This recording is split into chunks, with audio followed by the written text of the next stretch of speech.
बोलो जयकारा बोल मेरे श्री गुरु महाराज की जय। आम मनुष्य संसार के असत धन पदार्थों को प्राप्त करने के लिए कितनी कठिनाइयों का सामना करता और दुख कष्ट झेलता है। फिर यदि परमात्मा की भक्ति के मार्ग में कुछ कठिनाइयाँ अथवा दुख कष्ट आए तो विचारवान गुरुमुख को चाहिए कि उन्हें हंसते हुए सहन करे। संतों का कथन भी है, नर संसारी लगन में दुख सुख सहे करोन, नारायण हरि भजन में जो आवे सो थोड़। भक्त प्रहलाद को भक्ति मार्ग में कितने ही कष्टों का सामना करना पड़ा, परंतु उन कष्टों को देखकर वे अपने पद से तनिक भी विचलित ना हुए। प्रत्युत उन्हें प्रभु का प्रसाद जानकर प्रसन्नता पूर्वक झोली में डालते हुए दृढ़ निश्चय के साथ भक्ति मार्ग पर अग्रसर होते गए। इसका फल यह हुआ कि उनका सुयश आज भी संसार में विद्यमान है और लोग श्रद्धा भाव से उन्हें स्मरण करते हैं। इसी प्रकार मीराबाई जी का प्रमाण भी हमारे सामने है। उन्हें भी भक्ति मार्ग में चलते हुए कितनी ही कठिनाइयों एवं कष्टों का सामना करना पड़ा, परंतु उन कष्टों की चिंता ना करके वे दृढ़ निश्चय से निरंतर आगे बढ़ती रहीं। अपने विचारों में उन्होंने तनिक भी दुर्बलता ना आने दी, तो आज लोग कितने सम्मान से उनका नाम लेते हैं। इसलिए भाग्यवान है वे गुरुमुख एवं भक्तजन जो सद्गुरु के प्रेम एवं भक्ति के मार्ग में आने वाली कठिनाइयों और शारीरिक कष्टों को खुशी खुशी सहन करते हैं। एक बार शेख फरीद साहिब के सम्मुख भी एक कठिनाई उपस्थित हो गई। उसका वर्णन उन्होंने अपनी वाणी में इस प्रकार किया है। फरीदा गलिए चिकोड़ दूरी घरो नाल प्यारे ने हो, चला ता भिजे कंबली रहा ता टूटे ने हो। शेख फरीद साहिब का अपने गुरु के चरणों में अटूट प्रेम था और वे नित्य प्रति उनके दर्शन करने के लिए उनके दरबार में जाते थे। एक दिन मूसलाधार वर्षा होने के कारण गली में कीचड़ हो गया। शेख फरीद साहिब मन ही मन विचार करने लगे कि गलियों में कीचड़ है और अपने प्रियतम प्यारे का घर अर्थात दरबार दूर है, परंतु उनके साथ मेरा गहन स्नेह है। यदि प्रियतम को मिलने जाता हूँ तो मेरी कमली भीगती है, और यदि इस कठिनाई को देखकर नहीं जाता तो नेह टूटता है। प्रत्येक मनुष्य के अंदर शुद्ध तथा अशुद्ध मन का वास होता है और प्रत्येक व्यक्ति के समक्ष प्रायः ऐसी समस्याएं आती ही रहती हैं।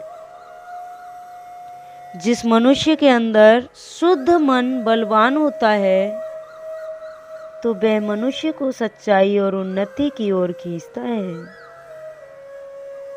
इसके विपरीत जिस मनुष्य के अंदर अशुद्ध मन का प्रभुत्व होता है तो वह उस मनुष्य को झूठ तथा गिरावट की ओर ले जाता है। शेख फरीद साहिब क्योंकि आध्यात्मिक कमाई वाले पुरुष थे और उनके अंदर शुद्ध मन का पलड़ा भारी था, अतः उन्हें अपने अंतर से आवाज आई भिजऊ सिजऊ कंबली अलह बरसऊ मेहू, जाए मिलाती ना सजना टूटऊ ना हिनेहू। अर्थात कमली भीगती है तो भीग जाए और परमात्मा की ओर से बरसाया हुआ मेह बरसता रहे, परंतु मैं तो निश्चित ही अपने प्रियतम प्यारे गुरुदेव से जा मिलूंगा, जिससे कि मेरा प्रेम ना टूटे। कहने का आशय यह है कि सद्गुरु की प्रेम स्वरूपा भक्ति के मार्ग में आने वाले विघ्नों और कष्टों की गुरुमुख सेवक तनिक भी चिंता नहीं करता, क्योंकि इस मार्ग पर चलने से उसे जिस आत्मिक आनंद की प्राप्ति होती है, उसकी तुलना में शरीर के अस्थिर दुख सुख को वह महत्वहीन एवं तुच्छ समझता है।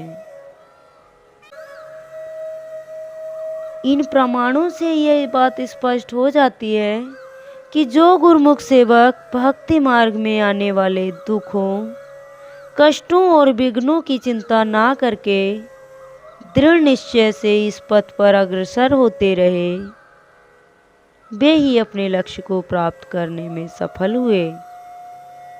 फलस्वरूप उनका नाम संसार में अमर हो गया।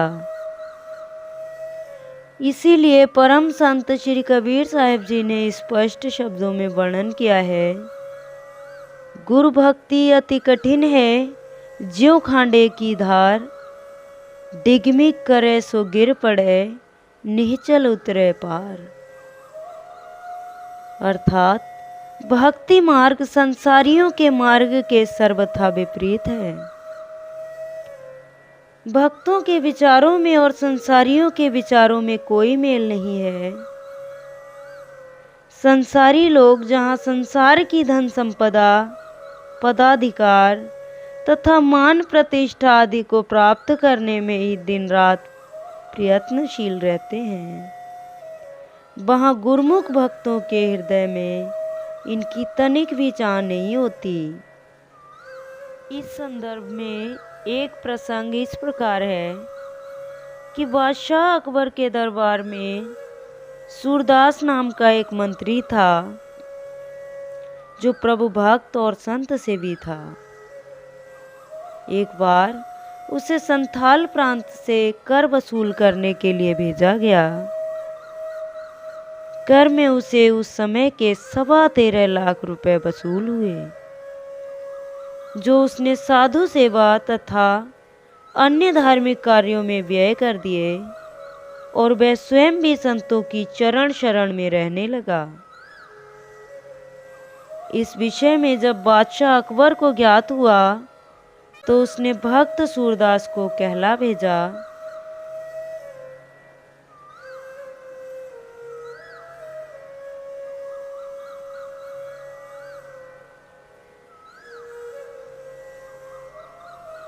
तुमने धन को क्योंकि शुभ कार्यों में व्यय किया है, इसलिए मैं तुमसे तनिक भी अप्रसन्न नहीं हूँ। तुम वापस आकर अपना पद संभालो। भक्त सूरदास ने उत्तर भेजा कि मुझे सांसारिक पद अधिकारी बनने की अपेक्षा संतों का दास बनकर उनकी सेवा करने में अधिक आनंद प्राप्त हो रहा है। संतों की शरण में मैं अत्यधिक सुखी हूँ, क्योंकि जिस सत्य पदार्थ अर्थात परमात्मा के नाम की प्राप्ति संतों की कृपा से होती है, उसकी तुलना में सांसारिक धन संपदा और पद प्रतिष्ठा का कुछ भी मूल्य नहीं है।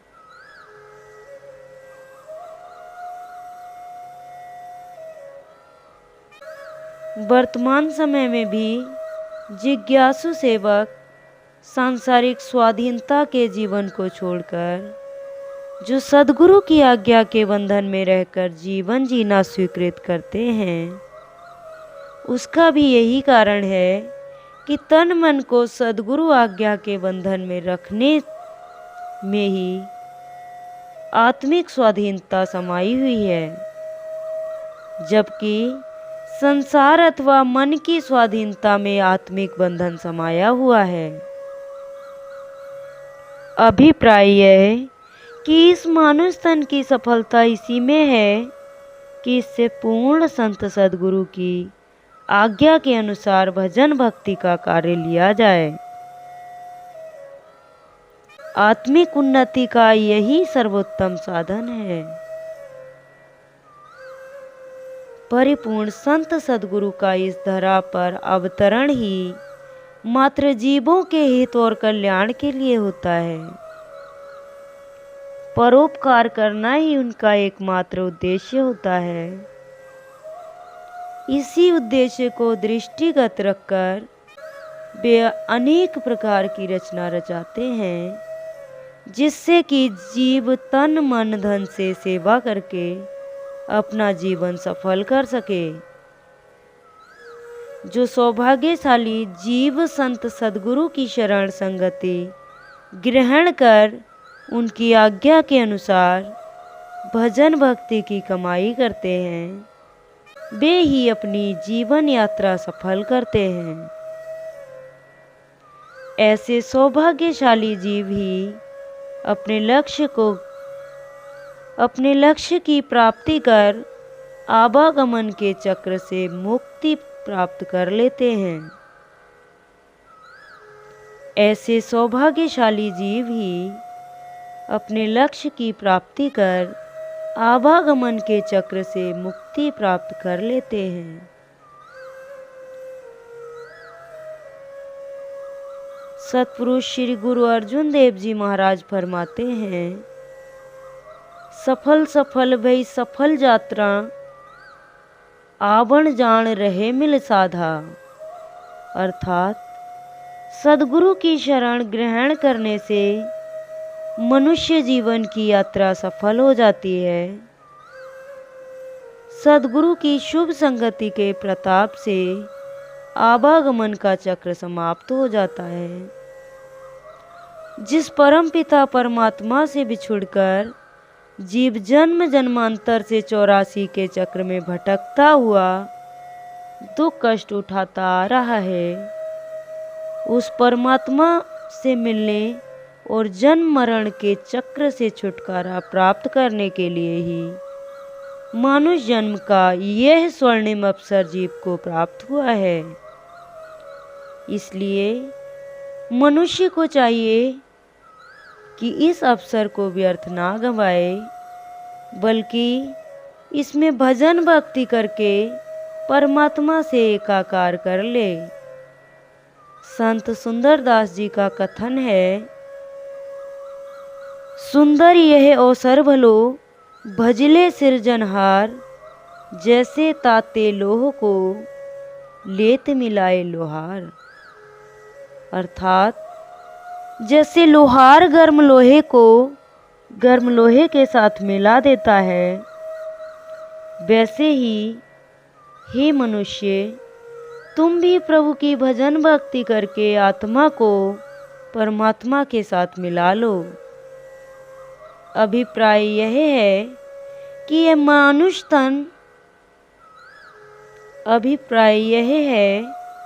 यह मानुष तन जीव को केवल इसीलिए प्राप्त हुआ है कि इसमें भजन भक्ति का वास्तविक कार्य करके परमात्मा की प्राप्ति कर ले। इसलिए भजन भक्ति के इस कार्य में, जिसमें जीवात्मा का कल्याण निहित है, यदि मनुष्य के सम्मुख कुछ कठिनाइयाँ या दुख कष्ट आ भी जाएं, तो उनसे घबराकर पग पीछे नहीं हटाना चाहिए। प्रत्युत सद्गुरु की कृपा का सहारा लेकर दृढ़ निश्चय और संकल्प के साथ भक्ति मार्ग में निरंतर आगे बढ़ते जाना चाहिए। इसी में जीवन की सफलता और सार्थकता समाई हुई है।